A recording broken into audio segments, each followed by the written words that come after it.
And you start to believe that maybe with Isha's belief in her, Jinx could change, and it's so heartbreaking. What's wrong with you? Why did you write that? Spoiler alert, we're about to dive deep on Arcane, Season 2, Act 2. This is the Arcane Afterglow. Hey everyone, welcome back to The Last Drop. And welcome, Reed. Hey, thanks for having me, guys. The producers have given us a list of questions. We're gonna do our best to answer them. Y'all ready? Let's go. Here I am, your big fat hero.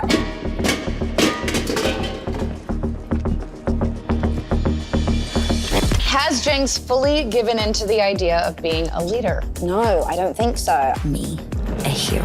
How screwed up is this place? I don't know if she ever really fully accepts it. When she meets Isha and there's this, this little girl who she sees a lot of herself in, who looks up to her. You kind of remind me of her. It gives her, that's a very difficult thing to reckon with when you don't like yourself very much and you have a lot of guilt for things that you've done. It's difficult to kind of change the way you see yourself and start to have hope, but then I think it does. I think she does start to see herself as a leader and she's fighting for something that she really cares about, and it's also something that Powder and Vi connected on very deeply when they were younger, and then But I don't think 100%. I think there's still that literal voice in the back of her head. Her name is Jinx. She's my sister. That are telling her, people don't change, you can't really be that person. It's very difficult to run from those.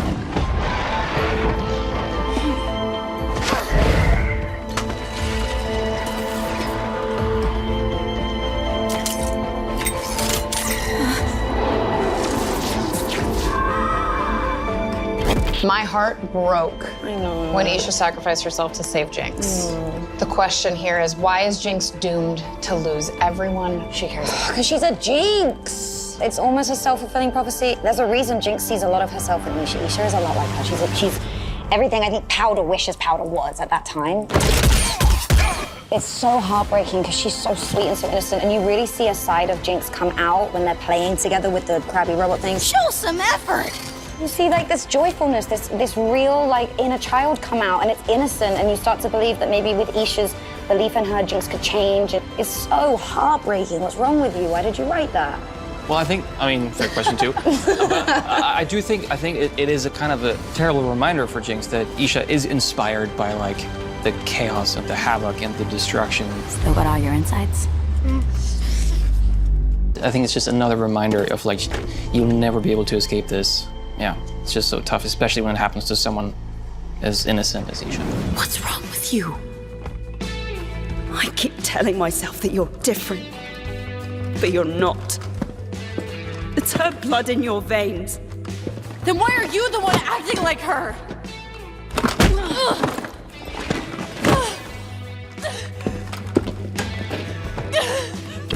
Vi always has had a direction, but after her breakup with Caitlyn, she's lost her compass.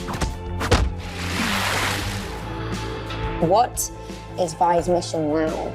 She doesn't have one for the first time in her life. She's always a very strong person until she loses her compass here, which I think is just so disorienting for her. Completely. There isn't ever a moment that we see her without a clear direction. Or maybe even if it's a little foggy, she still is stepping foot with so much conviction and so much confidence, but for the first time, she is completely disoriented and lost. Okay, so follow-up question, is drinking and cage fighting the best way to handle a breakup? Just Yes. asking, yeah? Yes. It is? We all concur here? Yeah. On that note of heartbreak, you think that Caitlyn still loves Vi, or what you think is going on there? There is love, yes. I think just the question is, can it survive? Caitlyn has this huge weight on her shoulders, and in that position, I feel like she definitely feels like she can't allow herself to indulge in any of her personal feelings and seem vulnerable and let that kind of distract her. Yeah.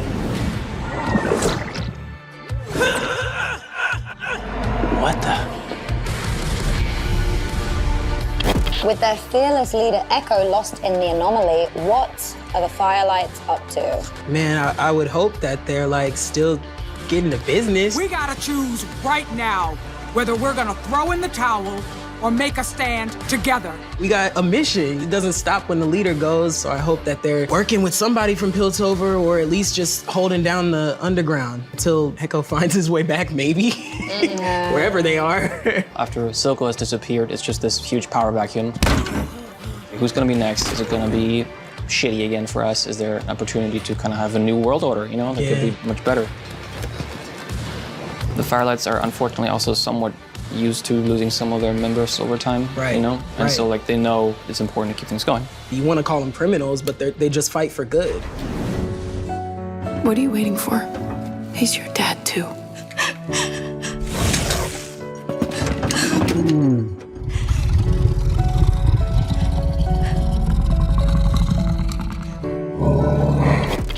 There's a lot of loss in this season. How does Vander being alive change Jinx and Vi's relationship? How does it change after they lose him again? We hear you can heal people.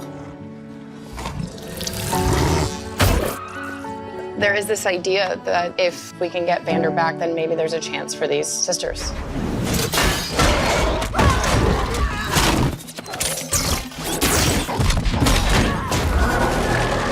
That fight between Jinx and Warwick is like pure adrenaline. How do you translate an epic fight scene like that from script to screen? With great difficulty is the answer.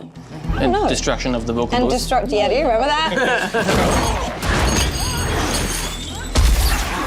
But no, it's just like a crazy person, and just like I do like karate chop movements in my booth and like make sounds, and then occasionally make sounds and occasionally break things. How much of the creative comes from the animation team? Honestly, one of the coolest parts is watching the animators research that kind of stuff. Like you'll be at the studio and you'll see them like watch YouTube videos and really looking closely at like just like instruction videos or even just like real fights, and they also film themselves. There's like a bunch of martial artists also among the animators. All we have to do is like, and then they fight. Right.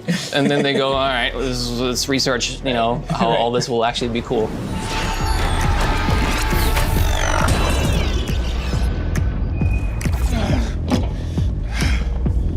Jace, Victor, I suppose this is somewhat beyond where we left off.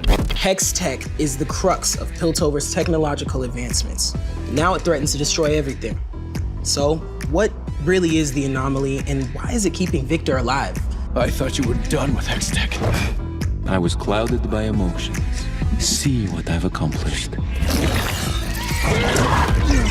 You've given Hex tech to the people? As we always promised we would. There is the Hex core, which is actually the thing that Victor invented in the beginning that has somewhat of his own agenda, you know, in mind, and reacts also to Victor in the beginning, you know, tries to save him. The anomaly, I don't want to say too much yet, because I think we're just after the second act here, but... Hex tech isn't a miracle. It's a curse. We have to end it, Victor. It is a work of Victor. I've come here to settle a debt. My bookkeeper is down the hall. What you've stolen is more precious than any gold.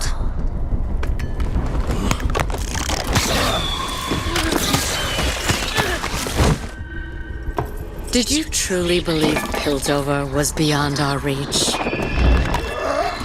Specifically, season 2, it deepens with the backstory of Ambessa's feud with the Black Rose. Could you explain to us what exactly the Black Rose is, and how did Ambessa get on their bad side?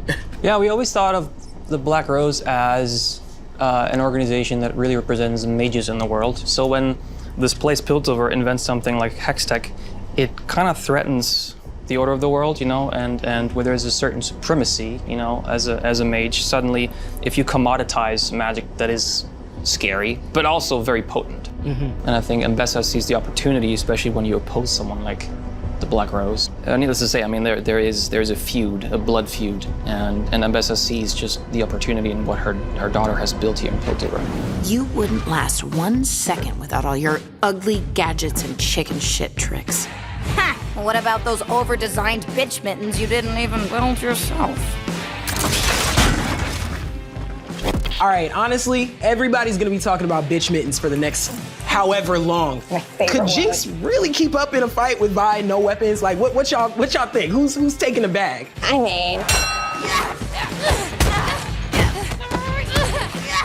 Last chance to surrender. Go right ahead, fat hands. do I get all my inventions and all my cool stuff? No. Well, no. No. I just thought maybe. Probably you. You're buff. Yeah. Vi throws down, yo. Come on. Yeah, she's pretty, Yeah. she's been... But Jinx can run, so she can run real fast. There is that. Yeah, but Vi's been to prison. I know. Has been to prison.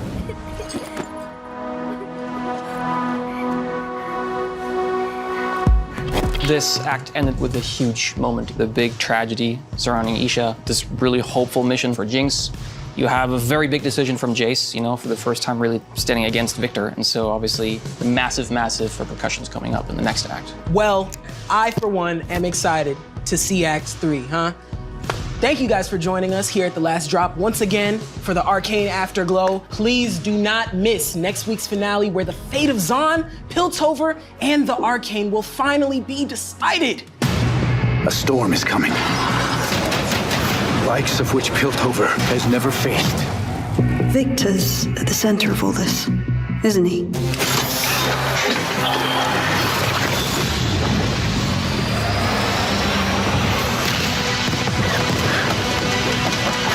How long were you sidled up with that self-serving war pig? She oinked poison in your ear and you just ate it. I know!